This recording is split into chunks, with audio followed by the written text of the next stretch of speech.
Coach, thank you so much for your time today. Let me start by asking you, there will be only 3 training sessions before the game on Friday. Tuesday, Wednesday, Thursday. Do you think that will be enough to prepare your team against Libya? Do we have a choice? We don't have a choice. But I think it will maximize it. We'll do whatever we can. The good thing is the boys are ready. They've been playing competitive football. And as we speak, only a few of them have arrived. So we will navigate around it. Shouldn't be a problem. Okay, the contingent we saw the last time, slightly different from what we have now. A few players, you know, changing. What informed that decision? You know, I've always told people who cares to listen. Our Nigerian national team belongs to every Nigerian in the world who can play football, and then we cannot shut the door on anybody. We're trying to look for the best. And another thing, the boys, they understand that. You know, I've always said and maintained that everybody have a chance to serve his fatherland or motherland. It's not a right, it's always an opportunity. You know, so we have to try to do what? Seize that opportunity and make the best out of it. Yes, the boys understand. I spoke with a couple of them, and because of not too much time between games, so they have to understand that if you're called upon this period, you are lucky. If you're not called the next time, it's not that you're not good enough, but we're trying to get the best. So the understanding between us, I mean the NFF and the players, are very cordial, so they understand that. Okay, have you made any change to the initial list you sent out weeks ago? Because there have been lots of divergent and diverse lists online. Is it promise?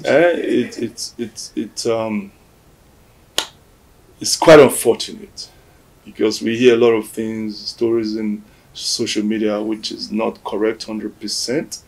I don't think I've ever discussed this list with anyone, and we kept it in-house until we came up with the final 23, which is not so easy.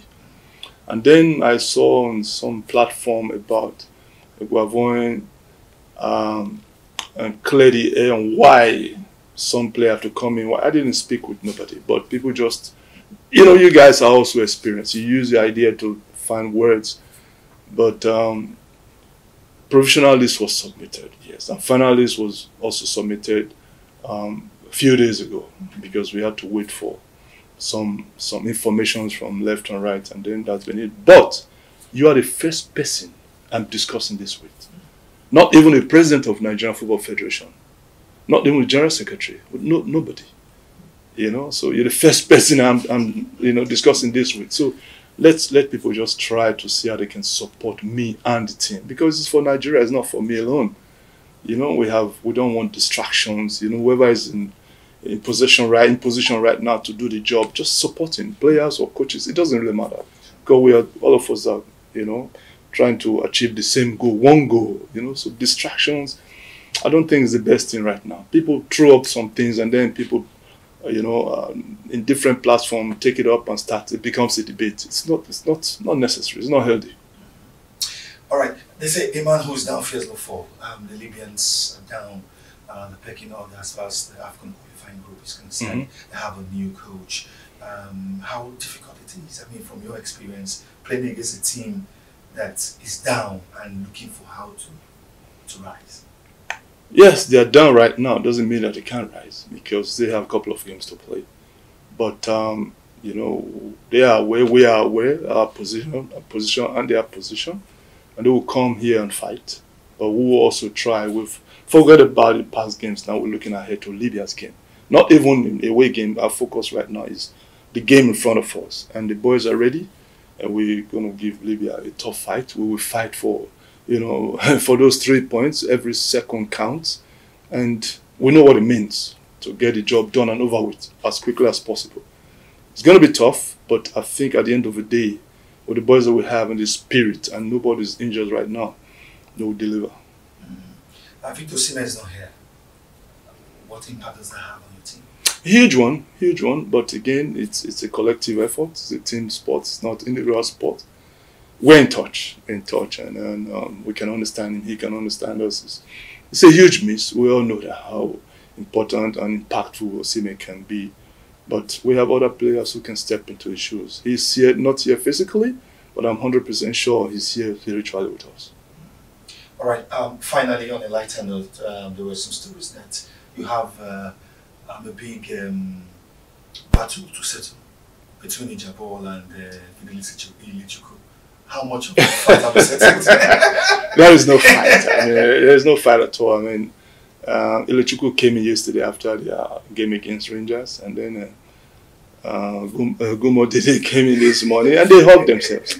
So I don't want to go into that. There is no fight. I mean, it's normal. It's normal. When teams go against the other, you know, in the field of play, tensions rises, and then things like that are expected. That's by the way now, but we're here to do a job for Nigeria. There's no fight. Coaches that allow them to express themselves, and so far so good. When we look at any time you coach the Super Eagles, you go with formations that help your players to express themselves, to play the way that works best for them. Like, just walk me through this your approach to coaching and how you think it helps the players express themselves more on the top. You know, there's nothing as good, you know, as you give people confidence to express themselves. Not only in the football field.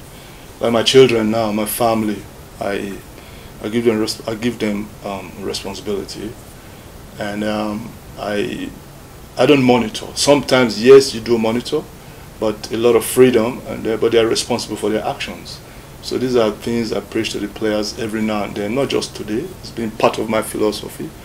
And the good thing is we understand one another. I'm going to give you freedom to operate, but you have a responsibility.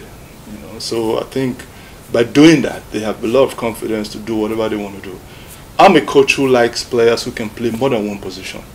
If you can play more than one position, you game with me. I don't want rigid players. I want players who can express themselves. I have that freedom, but we have a job to do. We have a formation which we want to have balance at every given time. So when you have that balance, wherever you find yourself in the field of play, do the job. But you must know what you have to do when you're in that position. You can imagine people like Chikwueze comes to defense to help. He gets the ball. What does he do? Not dribble. We know how good he is when he has to dribble, but you should know where to dribble. You should know where not to dribble. So if he comes in there, he has to do his defensive duty. It's a responsibility, but he knows what to do.